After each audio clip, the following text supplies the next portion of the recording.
Valla gel git o fırlatı çekeyim öyle geç.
İnan mesleğe o kadar bir çocukluğum da tabii ki dediğimiz zaman o zaman diyebilirim 20 yaşında 18-15 o aralardı. Halbuki böyle bir mesleğe sahip olduğumuz için ben Allah'a minnettarım. Çok şükürüm. Çünkü Türkiye genelinde o kadar farklı kültürlerde, o kadar farklı illerde emeklerimiz var. Camilerimizi yapmışız, sanatımızı en güzel şekilde. Bir de en önemlisi Vanlı olduğumuzu böyle her gittiğimiz yerde ya tabiri caizse ya Van'dan böyle meslekten çıkan oluyor diye çok bayağı bir sorular. Beni ilk o zaman çıraklık olarak Bursa Mudanya Merkez Camii'ye ilk çıraklığım olarak oraya gittim. Evet.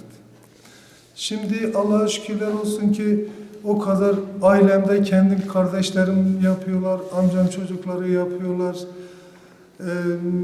Mesleğin tabii ki elbette sıkıntıları, zorlukları da var. Bizim en büyük sıkıntımız, zorluğumuz iskelet konusunda. Bir de bu son zamanlarda çıkan ustalarda yani hiçbir şeyin zorluğu onların kadar değil. Aslında ustanın en güzeli, kalemi en güzel çekendir. Yalnız ne var? Adam diyebilirim 1 ay, 2 ay, 3 ay, 5 ay çalıştım usta, ben usta oldum. Özellikle burada cami yönetimine, derneğe, bütün bu işle ilgilenen herkese ricam odur ki ekmeği ekmekçiye verin, 1 lira da fazla verin üzerinde. Çünkü bazı camilere gidiyorum o kadar manevi olarak en güzel Rabbimin huzuruna çıktığımız yerin daha da güzel olması gereken işlerde bakıyoruz. O kadar sıradan ustalar yapıyorlar. İnan ben bu işte yani bırakma noktasına geldim çünkü rahatsız olduğumdan dolayı.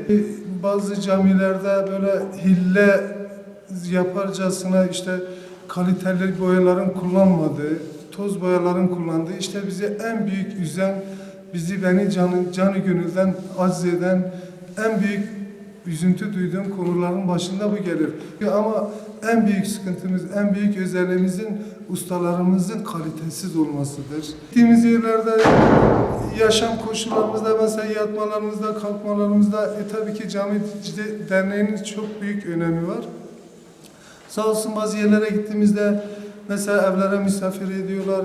Belki normalinde bir iş yaptığımız zaman en azından 20 gün, 1 ay bir yerde konaklamak zorunda kaldığımız için ince iş olduğu için Türkiye'de gitmediğim çok nadir il kaldı. Sığmadım da ama benim diğer amcam çocukları genelde Kazakistan, Türkmenistan, Almanya, Fransa'ya giden akrabalarım oldu da bana nasip olmadı. Ben sanatı abimden ve amcamoğuldan öğrendim. Abim Raşit Koçak, amcamoğlu Yılmaz Koçak. Yaklaşık 28 senedir devam ediyorum. Allah'a şükürler olsun. Memnunum. Ailece biz bu işi yapıyoruz. Memnunum. Türkiye'nin hemen her bölgesine de iş yaptık. Her bölgesine de gittim ben. Bu işe hevesim küçükken babamın yanına giderdim. Yakınlarda cami yaparlardı, izlerlerdim onları. Tabii hoşuma giderdi, sanattır. Güzeldir, camidir, Allah'ın evidir de. Valla bakarken ağlardım, vermezlerdi. Küçük yaşta çünkü. Elimi attığım zaman biraz bozduk. Boz yap. Öğrendik bu şekil. Tabii bayağı da uğraştık. Ustalık da öyle olmadı. Yani biraz zordur. Sanattır, hakkını vermek lazım. Yani bu işi yapan ustalar bu işe gerçekten önem vermesi lazım. Zordur. Allah'ın evidir. Hattat işi yani ustalık işidir. Her ustanın hattatı da okunmaz derler zaten. Yani ben diyeyim 9, siz diyelim 11 yaşından beri el atmışız.